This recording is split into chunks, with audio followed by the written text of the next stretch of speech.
Hello horse racing fans and welcome back to another video, and today's video is going to be the, I believe, third or fourth, I can't really count anymore, annual Eclipse Award predictions and discussions video that I do. And this time, I'm not going to be doing it alone, as I will be joined by one of my good friends, Roadwarrior627, but we'll just call him Andrew. Hey Nathan, or Sketchy, whatever you want to be called on this channel, how you doing tonight? I'm doing pretty well. I thought that when making this year's Eclipse Award predictions video, I thought the best person to pick would be you, since you love the Eclipse Awards more than anything, believe that they always pick the right horse, and I know your favorite Eclipse Award recipient last year was the Japanese import Loves Only You, so I thought, let's get you on here. Oh yeah, I love the Eclipse Awards so much. In fact, I especially love them when they give them to non-American horses who come over here and win one race over a perfect trip, instead of giving it to a horse who runs here all the time and runs great and is clearly the best in her division. Yeah, it really just makes me get the biggest smile on my face. We love the New York sass. And actually, we immediately get into that sort of discussion with the first of the categories I want to discuss, Steeplechase horse, and Hewick, who won the biggest of the steeplechases this year, but that was his only stop in America. Actually, have you seen the video of him dancing in an Irish pub? I have not, but I'm sure it's fantastic. Yeah, they literally brought the horse into a indoor bar. I really hope he didn't break anything. But back to the discussion, he won the biggest of the steeplechases, the Grand National, but at the same time, he only ran once.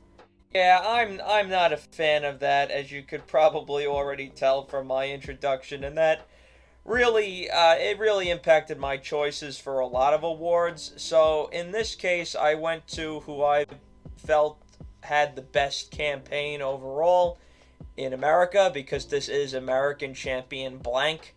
So I went with Snap Decision.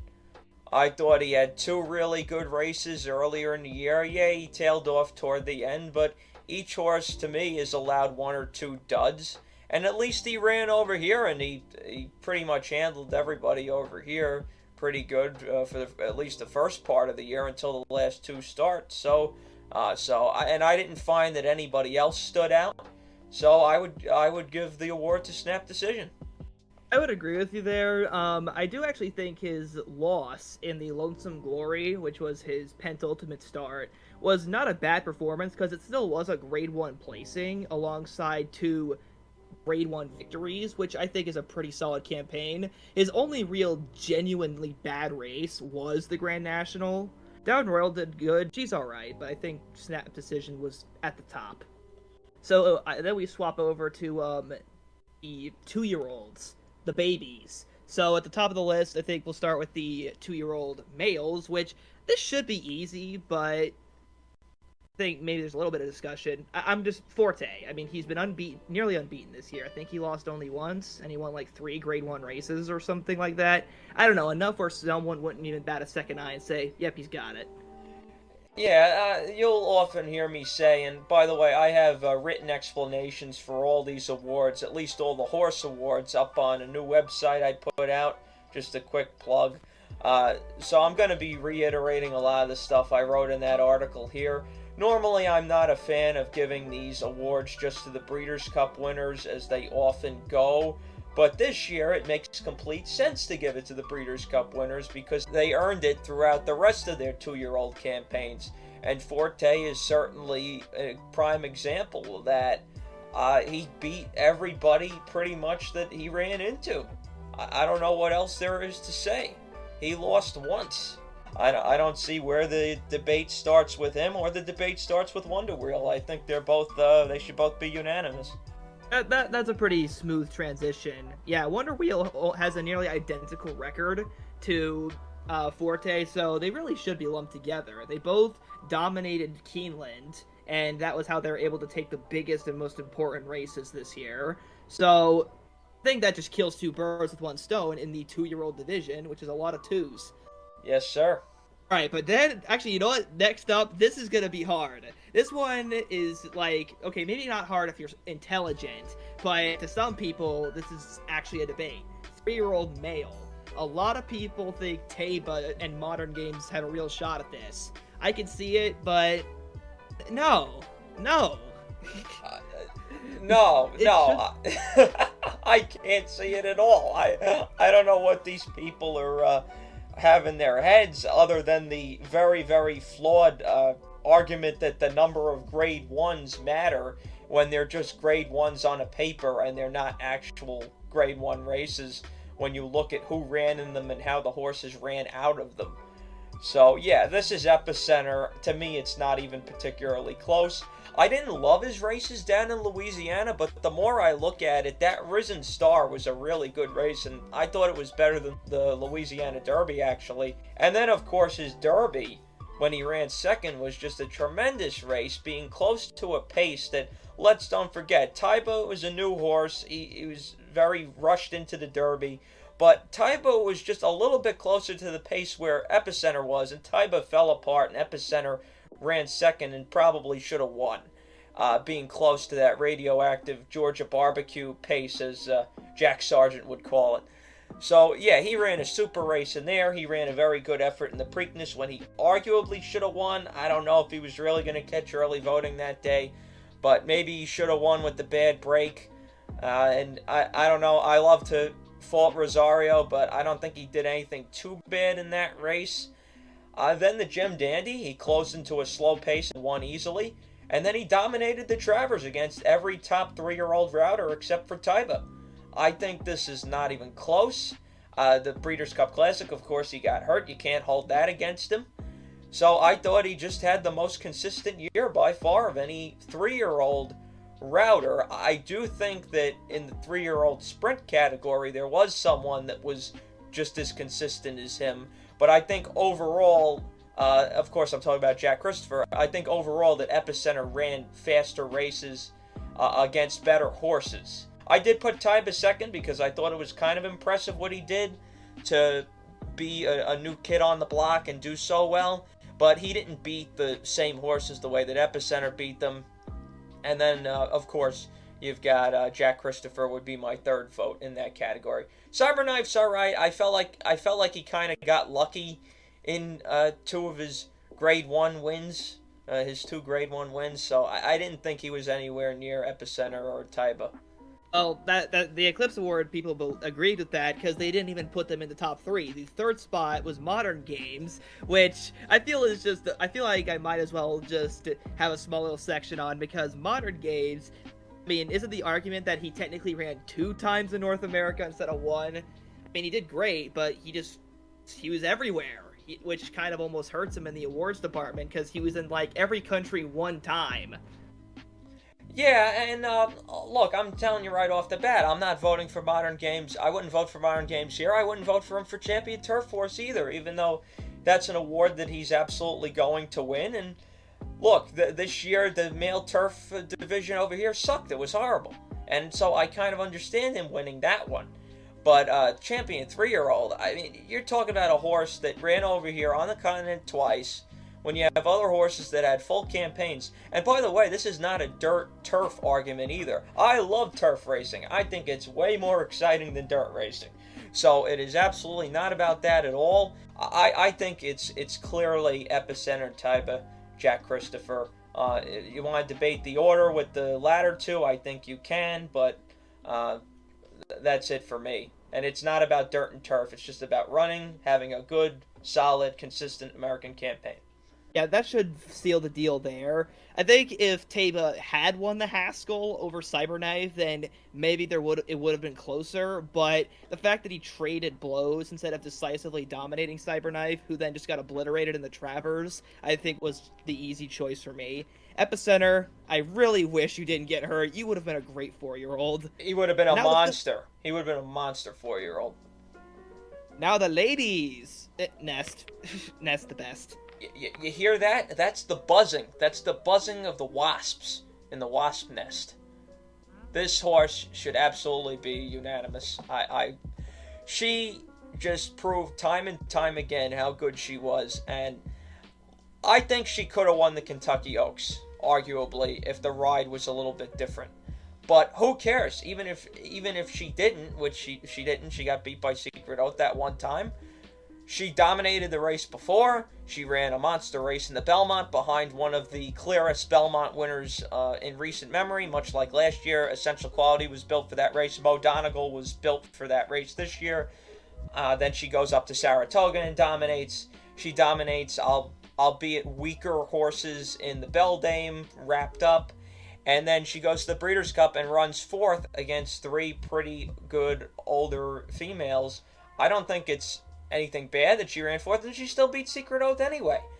The problem I have in this category is that Tuesday is the third finalist. I think that's ridiculous. Again, we're talking about these horses coming over here running twice with Modern Games. This horse ran here once, and it's not like she had a consistent rest of the year.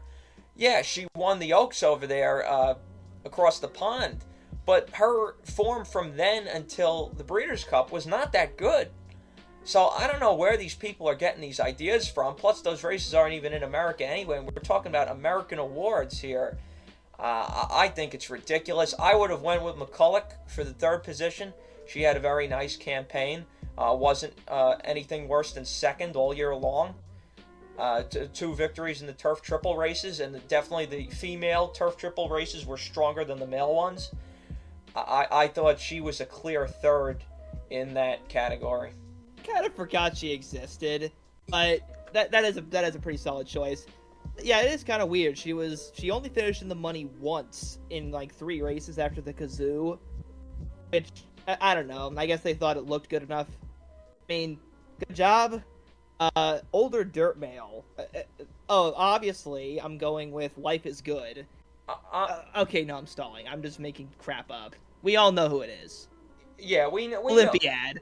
We know who it is, and let me tell you right now, if I had a real vote, I would vote for Flightline.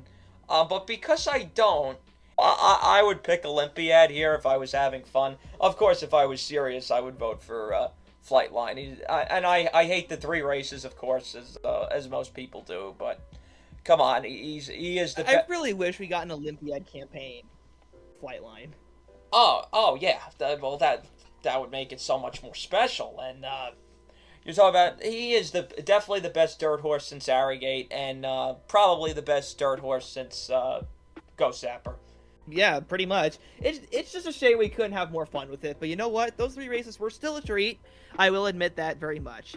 So there we are, the older male discussion, which I am surprised lasted as long as it did. Older dirt female, considering all of my friends are in love with only one of these horses, it's very obvious that we gotta pick Malathot. I was debating on whether to make another subversion joke, but nah. Everyone I know loves Malathot and says, give this girl the award. I don't see how you don't, really, with Malathot. I thought, once again, she had the best campaign. I thought Clairiere had a very good campaign, and I thought Search Results ran some big races. But let's be real here. Malathot showed up at the end of the year when some other horses did not. Let's talk about the race, to me, that told a big tale about this division, and it was the race with the pace meltdown, the Ogden Phipps. In the Phipps, I believe that Search Results ran the best race out of anybody that day. Going out there with Latruska burning it up on the front end and only losing by 4. And then you have Malathot and Clairiere coming from behind. And although Clairiere won the race by a head or a neck, whatever it was, she had the advantage of being on the outside of Malathot. And Malathot was being hounded by her the last 3/8 of a mile. So I think that was a disadvantage to Malathot, even though she was covering less ground. To be hounded like that on her outside, it's always a very uncomfortable position to be in. Then next in the Chuvy, Clairiere was clearly best that day. Then in the personal instant, Clairiere just did not show up whatsoever. So in my opinion, I thought they were kind of on even terms coming into the Breeders' Cup, and Malathot covered a lot more ground on the outside. You could argue Clairiere, Joel Rosario, once again, waiting too long, as he often does. but Malathot ran a lot further that day in terms of ground loss, despite drawing the one hole. I thought she ran the better race, and she just grinded it out like she often does. She reminds me of Monomoy Girl. She does just enough to win or run a monster race all the time. Very Monomoy Girl-esque, Malathot. To me, a clear... That's a matchup. Clear winner of this award, to me. That'd be a good matchup, Malathot versus Monomoy Girl. I think that actually has more discussion than you might think. Or, well, maybe not you, but like some people might think that, oh, Monomoy Girl easily had the better record statistically. But towards the end, I don't know, you could have an argument there. But that's a completely different idea. Yeah, in short, I agree. Although if you had asked me who I thought was going to be winning the Breeders' Cup Distaff after the Chuvie, I would have thought, well, Clairiere has bloomed, and Malathot has gone downhill. It's clear who has now taken the position. I thought it was just going to be another Ness versus Secret O situation, but I was wrong, which, you know what? I'm happy I was. I love Malathot. Not as much as my friends, but this next category, I think, actually has a great debate to be had. Male sprinter. I think this one's tight. This is going to be hard to do. It's hard because, to me, nobody had a clearly good year. Let's face it, Jackie's Warrior beat up on a bunch of bums in high-level races, but they beat up on bums, and so did Elite Power. And the question at the end of the day really becomes, what is more impressive to you? Elite Power's last two races in Stakes Company, or Jackie's Warrior's year-long campaign against slightly better horses? Because I think Jackie's Warrior, despite facing bums, the bums weren't as bad as what Elite Power faced in his allowance races. By the way, I don't consider Cody Swish for this award. He ran in one sprint race. Miles are not sprints, whether they're held around one turn or two turns. It doesn't matter. A route is 1 mile and up. A sprint is less than a mile. Look it up. It's a definition. Sorry, Cody Swish fans. He should win the other award, maybe the Moment of the Year award as the story. He won the Big Sport Turf Tournament in the Vox Populi already, so I'm glad he got his moment in the spotlight, but you are correct in the fact that he doesn't really fall into any Eclipse Award category because they just don't get that specific anymore.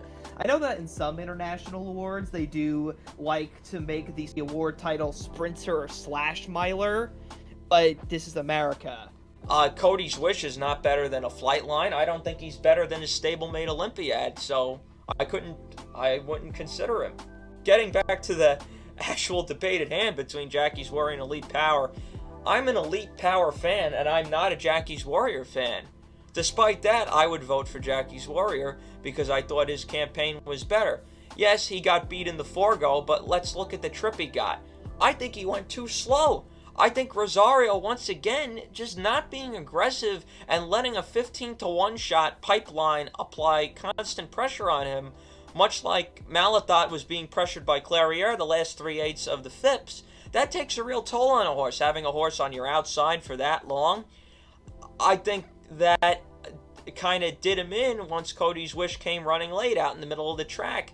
Not that it's an excuse. I mean, he should have beat him. Jackie's Warrior is supposed to be the best sprinter in the country and all that, but at least you have an excuse for that. And then the last race, the Breeders' Cup Sprint, I don't think that Keeneland track was that fast that day, and they went really fast on the front end. He didn't implode like he did in last year's Breeders' Cup where he totally collapsed and finished sixth. He finished third, beaten 2 lengths. It wasn't really that bad of an effort. And I originally thought Elite Power traveled more ground, but when you watch the race, Jackie's Warrior is actually wider than him. So at the end of the day, when you consider all those factors and the slightly better campaign that Jackie's Warrior had, I'm going to go with him over the late bloomer in Elite Power. I think that the year matters a lot.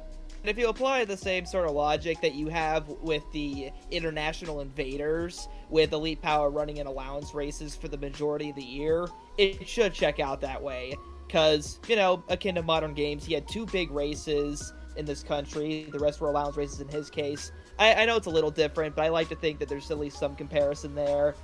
Same idea of running when it was most important, but just not being the most consistent all year at the highest level. So yeah, and Jackie's Warrior ultimately was never worse than 3rd in Grade 1 sprints all year. I think that's nice, even if you look deeper into it, there's some holes in there. Sure, he'll become a dual champion sprinter. I think the last time that happened was with Housebuster. That was a long time ago. Wow, that's going way back. Not many people really remember Housebuster. No, funny story, he got beat by Unbridled in a sprint race. Out of all horses, Unbridled whooped him. Yeah, you wouldn't expect him to be beating him in a sprint. Yeah, that's pretty funny. But that's another story for another day, which is going to be sort of like, for all my 21-year-old viewers out there, drink whenever I say that.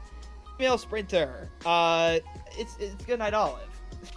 This shouldn't be hard. I know we kind of just talked about how Elite Power shouldn't win the champion sprinter for winning 2 big races, but when you have your opponents be Caravel and Echo Zulu, I don't have much of a choice. Echo Zulu just wasn't to the level that other people thought she was.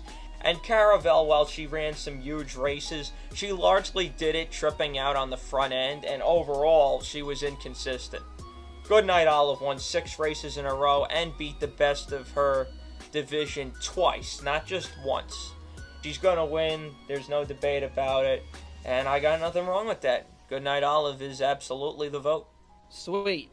Alright, the next up on the list, we were mentioning this debate in the 3-year-old division, but we're now going to have to face it, male turf horse. Now, I personally would just go with Nation's Pride, not necessarily because he would beat both Modern Games and Rebels Romance in a race, but just because he stayed in America the longest. But it is kind of telling just how great our turf division is for us local American breds when literally no American bred horses are in the finalists. At least I hope I'm right there. Isn't Nation's Pride Irish? Yeah, he's Okay. Irish bred, but he did run here 4 times. Yeah, I think that this would have been really easy if he had better luck in the Belmont Derby and stopped Classic Causeway, because he clearly was the better horse of the two when they had their rematches. But yeah, isn't it a little annoying? We were so close to finally having a Turf Triple Crown winner. I really hope we can finally get one, because that would be thrilling. You know, that would really kind of like, something to be excited about. Well, I'm going to slightly disagree with you, Nathan, and it's not because of his resume over here. It was actually pretty good. I just don't think that he as a horse is that talented. I didn't think those races that he ran in were that strong, and I thought the female ones were better, actually. The female turf triple races. But I understand, like, if I had to choose between those 3 horses, I would vote for Nation's Pride as well. But I don't have to. And I'm going to horses that actually, yes, the division sucks. We know that. We know it's terrible. In fact, this division was so bad that when I wrote up my 1.5-page, 2-page write-up for this division, I put Caravel as my second choice, and I forgot that she was a girl. That's how bad this division is. That I was so desperate for someone else. I want to go through a few different things here. You know Modern Games is going to win. You know that. I know that. All that. You know I'm not going to vote for him because he ran here just twice. And also, the rest of his year wasn't exactly that good. He was only 3 for 7 overall. Well, he was getting whooped by Baid. Yeah, that was a big thing. Yeah, but he also ran that race in July that was terrible. My standard that he ran here twice, it doesn't even matter to me at the end of the day. Let me go through some actual American turf horses who, yes, they're not that good, but let's talk about them. Santine won. Good luck. Santine won the Turf Classic at Churchill on Derby Day and the, quote, Arlington Million. That's not turf that he ran over. You can't tell me that's turf. All the horses that ran bad in there ran way worse than their normal races, and when they ran back next time, ran a bunch better. So there was, of course, that turf course was funky. You had it shut down twice, all that. Down again was 3 for 4 out in California. He's beating bums out in California. I didn't think that he had a chance. And when you talk about longer turf horses, you've got Adamo, Gufo, Highland Chief, and Channel Maker all won 2 races each this year. They all decided to show up. Shout out to Channel Maker. He's beaten every American turf male in the Breeders' Cup the last 3 years in a row. And yes, that includes this year. Even though he finished 7th, he beat all the American males. That's how bad this division was. Wow, that is awful. Yes. That's like being a principal of a home school. That is awful. He ran third in 2020 when he ran a fantastic race, and of course he won the Eclipse Award. 2021 he ran fifth in a very noble race. This year he ran seventh. He's old, and he still beat the rest of them. So that was funny. When like, you Go ahead. Awful when we're talking about. That's awful. We're talking about this like old kook in Channel Maker who really should just be eating out at pasture at this point. He has more than earned his retirement, and yet he still is technically doing good in this turf division just because there's nothing else left. Exactly. Yeah. When you look at talent of the longer American turf horses, I definitely think that Gufo is the best of them. His race at Gulfstream back in March was very good, and then his Sword Dancer was authoritative. But once again, Joel Rosario. How many times am I going to mention this guy's name about being too patient? To me, the race that really showed that was the United Nations. He came flying at the end from 15 to 18 lengths behind to finish fifth. And he should have been way, way closer in there. And I talked about the Sword Dancer. Then he laid an egg in the Joe Hirsch. But that was after he was forced to run back off of 2 weeks from winning that Joe Hirsch and ran a very good second at Kentucky Downs. I think that took a lot out of him. So at the end of the day, where do I go? And I decided that this homeboy here is going to go home and take his favorite turf horse. And that's Casa Creed. And the reason that I took Casa Creed for this award is simple. I think he's the best American turf horse at what he does best. And that is between 6 and 7 furlongs. The problem is he never gets the opportunity to do it because of the way that races are designed in this country. He wins the Jaipur for the second year in a row. He wins the 4-Star David, a configuration 2-turn mile that is not his favorite. He still does it anyway over a top-notch miler and Regal Glory, and we'll get to her soon. Before this, Bill Mott had to send him over to Saudi Arabia and Dubai because there were no opportunities for him over here, and he ran 2 monster races over there. Now, I can't count them towards these awards because they weren't run here, and they weren't run against American horses. So to me, as far as these awards, they mean nothing. At Keeneland, they kept him at the mile after the 4-Star Dave. I thought he was kind of spinning his wheels. I don't know if he handled the turf course that day because he didn't have that late kick that you saw in the Jaipur and the 4-Star Dave. And then they decided, since he didn't run particularly well there, that they would run him in the sprint, which was only 5.5. You knew he had no chance to do that at all. He was shuffled back to last. He can't win from last going 5.5. He should have been more tactical in there, and it just didn't work out for him. So I'm willing to throw that out because it's a distance you know he just doesn't really want.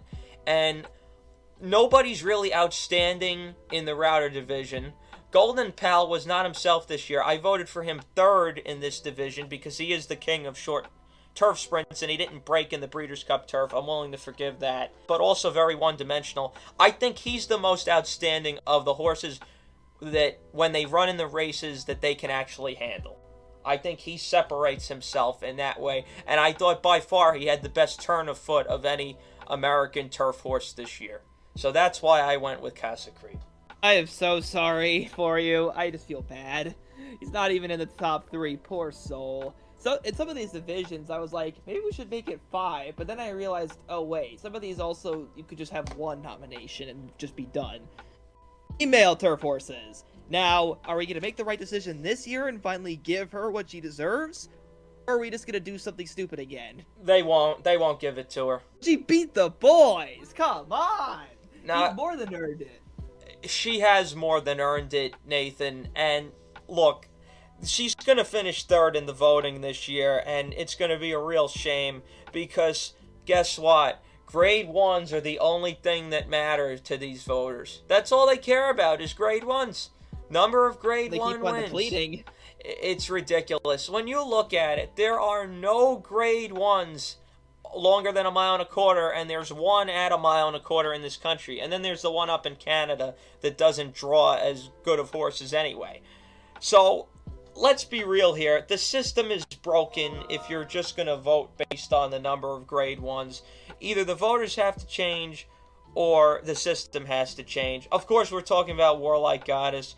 She almost ran the table again of the longer female turf horses. She should have won the Flower Bowl. Before you tell me she lost the Flower Bowl, that, of all the Joel Rosario rides, of course, that was the worst one this entire year. They went 119 for 3/4. He had no plan. He just waits and waits and waits and doesn't ride the horse until inside the quarter pole. Just what a joke. What an absolute joke. But you know what? Even if she won that, it wouldn't matter because all they care about are their precious grade 1s. So therefore, because she doesn't have those longer grade 1s that she can win because they don't exist, she has to run against the boys. And what does she do? She beats the males in the Turf Classic, albeit they weren't good horses, but Bye Bye Melvin ran second on the gold rail the whole way. She never saw that gold rail, and she beat him handily by 3 lengths without being asked much. Never getting down toward the inside when that rail was absolutely a conveyor belt. And then in the Breeders' Cup Turf, she had to wait longer again. I didn't think this ride was as bad by Rosario, but she certainly got bobbled up and could have easily been second behind Rebels Romance, who, I mean, do I really need her to beat Rebels Romance? Absolutely not. No. So I thought this was clear and obvious again, although it was closer this year than last year. Last year should have been a layup. They voted for the Japanese horse who ran once with a perfect trip when Warlike Goddess didn't get it. All that stuff we've talked about a million times. But this year she does have more competition because Nathan, Regal Glory did exist. She did. She did do a really good job this year. Of course, I feel like Warlike Goddess actually finally, manhandling the boys was really commendable. And I don't hold the Breeders' Cup Mile against Regal Glory. She did great. She did a great job this year. So if she does get this award because she won enough grade 1s to the end of the rainbow or something. I don't even know where I was going with that sentence. I wouldn't be too mad, but I still feel like Warlike Goddess deserves the award. But you know what? Good job, Real Glory. And in Italian, she also did alright, but I think besides the First Lady, she felt almost more like a bridesmaid to me. Well, we have to talk about the obvious thing here, and of course the mile division does actually have grade 1s that horses can win, so of course the mile female turf horses will have a better shot at this award based on the idiots that vote for these things. Didn't Chad Brown pretty much control the entire mile to mile in an 8th division? And you pretty much have these horses running against their own stablemates, and Chad Brown can do whatever he wants in these races, and you're talking about just the game, which was a contested pace. Of course, In Italian went out there and didn't get beat too bad, but Regal Glory just swallowed her up. Completely swallowed her up in that race. Then you have the Diana, where In Italian gets totally loose at 8-1, and you can argue with me all about this, but yes, I do think that Chad Brown knows which one of the horses he wants to win, and I think it's usually the longest price. It makes total sense considering the history of Klarovich and Brandt in races together, and her going out there totally uncontested, of course it's going to be hard to catch her, and that entire race was pretty much a merry-go-round. And then pretty much the same thing happened down at Keeneland, when In Italian and Regal Glory ran against each other again. In Italian's best race was that Breeders' Cup when she went fast and only lost to the European horse Tuesday. To me, that was the race that actually showed me that she was good. But does it compare to Regal Glory's complete season, also running second to the best American turf male in Casa Creed?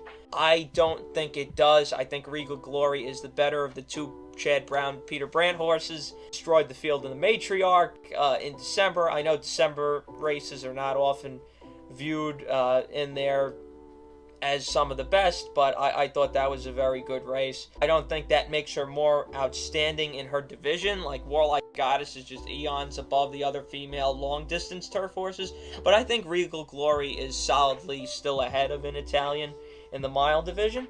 So therefore, I'd vote Warlike Goddess, Regal Glory, In Italian in that order. They should all be commended as finalists, as they have been. I'm just going to disagree with the order.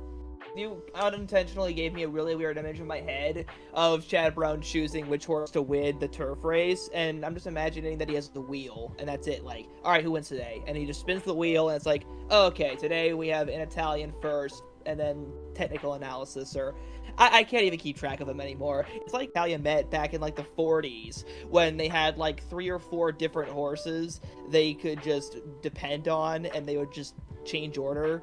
I think he picks it based on what the tote board says, especially when they're the same owner in a stakes race. To me, that's... Let me dream! It's clear and obvious. No, maybe there is a secret wheel involved, but I definitely think, especially when you look at what Chad does in maiden races and allowance races, I think it has a lot to do with the tote board. Sweet. Now, for the last award, this one should be easy, but to try and make it somewhat more interesting, for Horse of the Year, should we pick, like, who we think should be second or third for the year? Since we already know who number 1 is gonna be. Yeah, I mean, I'll give you my 3 picks, and I only wrote one when I wrote my article about it. Yeah, Flightline's going to be Horse of the Year, and I would still vote for him even with only the 3 races because he's the horse you're going to remember. And he was the best as well. It's hard to argue that. I would say that Olympiad has more than earned his place as the second place horse there, having the 6-for-8 campaign.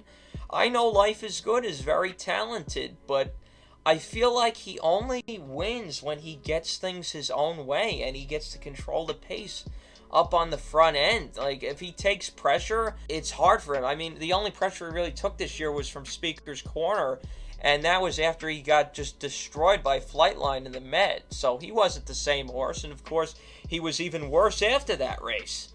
So I don't like Life is Good as a finalist for Horse of the Year. I like Flightline, Olympiad, and third, I actually like Malathot. Because I thought she... Malathot, okay. Because I think she was the poster child that 3-year-old fillies can come back and succeed, much like older horses who were very good 3-year-olds have done in the past. Monomoy Girl being a perfect example of that. And I thought her campaign was extremely good. She didn't duck anybody. She ran against Clairiere even after she beat her and then ran against her again. And I thought they were the ones that kept showing up, and I definitely think it was one of the races of the year. You could argue it was definitely the most exciting race of the year, was that Breeders' Cup Distaff. So yeah, I like Malathot in the third position there. I thought Cody's Wish for like a second. I think my bronze medalist will be Epicenter. I think that if Epicenter had finished the Breeders' Cup Classic, this would be a very easy choice for both champion 3-year-old and for, a finalist. But, it's horse racing. The stories can't be so concrete and easy to deal with. That's my third bronze medalist, or whatever you call it. If it's not exactly that innovative, but I thought Epicenter deserved at least a nod. Yeah, I could see that. He ran a very fast race in the Travers, and Taiba ran a very fast race in the Pennsylvania Derby. So maybe they were a little bit better than what I gave him credit for. I thought coming into the year, the 3-year-old division really wasn't good.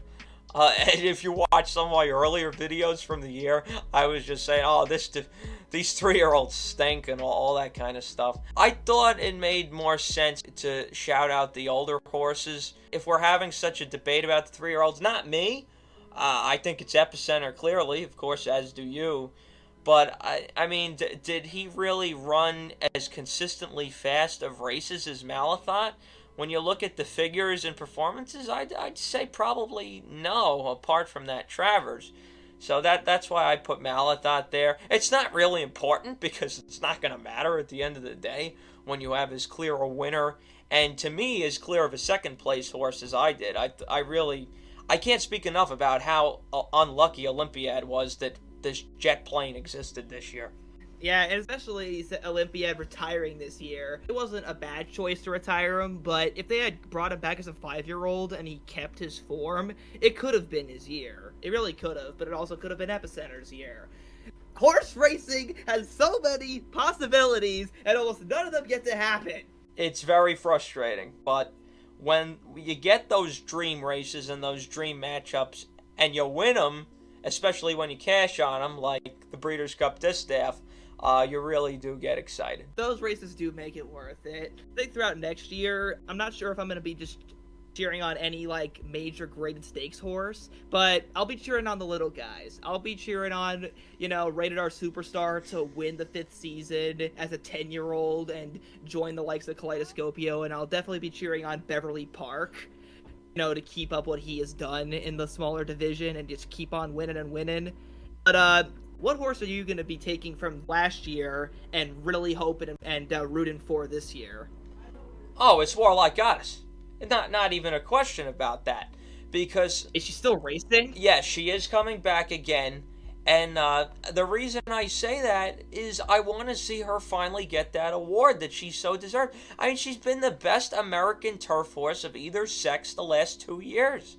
And to see her get nothing, despite her being clearly the best at what she does, is so infuriating. And the only way she's ever going to win that award is to win the Breeders' Cup Turf, which will be 1 mile and 3/8, I assume, at Santa Anita this upcoming year. So she has to win that race if she has any chance. Couldn't she just try the boys again? She could try the boys again, but what are the odds she wins that race? I mean, her third place effort to me in the Breeders' Cup Turf was like winning. She beat Nation's Pride. She beat Mishrif. The 3 Europeans that ran behind her were not bums. Broome in there too, despite not having the best effort in the Joe Hirsch. We saw what he did in the Breeders' Cup last year. She beat some damn good horses in there, and it just, she ran third, who cares? To me, that matters, and especially that she probably should have been second too. So yeah, to me, these awards, it's not just about what races did these horses win. You need to have a discussion about each race and what happened in each race that made them win, and then what happened in each race that made them lose, and were the excuses enough to justify them losing. Whether it's they don't like the configuration, whether it was a pace scenario, whether it was a track bias, all those things to me matter, especially as someone who handicaps these races. And I don't think they should just be simply thrown out when looking at Eclipse Awards. So definitely Warlike Goddess. And I know I'm kind of pulling on the Billy Mott train here, but Casa Creed, of course. If he comes back, I'm not certain if he will. I didn't see that he's retired or anything. And then, of course, Channel Maker. I think he should be retired, as probably you do too, as we were just talking about. But I love that horse. Give the guy a break. I love that horse. I mean, I can't say that I'm not excited to see him win. Make it, you know what? Make it 10. He has 9 wins. Let's get it to 10. Let's get it to 10. Have a nice win that Grand Couturier Stakes at Belmont in July again that he won this year. Win that race, and I'll be in attendance for that race if he runs in it again this year. Last year I was not because I chose the wrong day to go to the racetrack. So, yes, big fool.